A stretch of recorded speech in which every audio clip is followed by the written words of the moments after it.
మన సమస్యలన్నీ తీరిపోతాయి. వారం రోజుల్లో కేస్ సాల్వ్ చేస్తాను. నేను కిచెన్ లో ఉండగా పాప ఇక్కడ నుండే నన్ను అమ్మ అంటూ పిలిచింది మేడం. వెంటనే పరుగునొచ్చాను.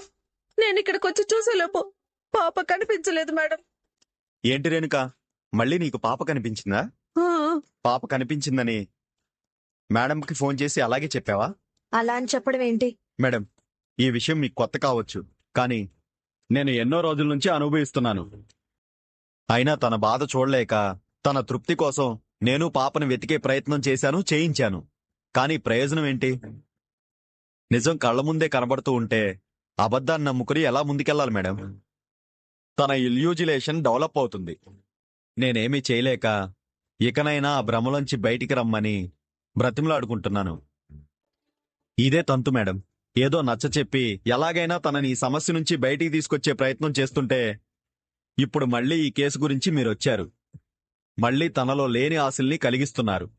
నిజాన్ని అందరూ మర్చిపోతున్నారు. నిజమేంటో అబద్ధమేంటో నిర్ధారించేది మీరు కాదు, పోలీసులు. Excuse me. చెప్పండి మేడం. మీ పేరేంటి? సులోచన. రేణుక గారు మీకు తెలుసా? తెలుసు మేడం. వాళ్ళ పాప కనిపించకుండా పోయింది కదూ? ఆ పాప చనిపోయింది కదా మేడం. కానీ రేణుక గారు తన పాప బతికే ఉంది, తనకు కనిపించింది అని చెప్తున్నారు. ఆవిడలా చెప్పడం మొదటిసారి ఏం కాదు మేడం. సంవత్సరం నుండి అలాగే చెప్తూ ఉంది. తన భర్త ఆవిడికి నచ్చ చెప్పలేక చాలా ఇబ్బంది పడుతూ ఉంటాడు. మీరు ఈ ఏరియాలోనే ఉంటారా? ఈ ఏరియాలోనే ఉంటాం. ఎన్ని సంవత్సరాల నుంచి ఉంటున్నారు? 10 years నుంచి ఉంటున్నాం మేడం. రేణుక గారు మీకు తెలుసా? బాగా తెలుసు మేడం. వాళ్ళ పాప ఆ పాప చనిపోయింది కదండి.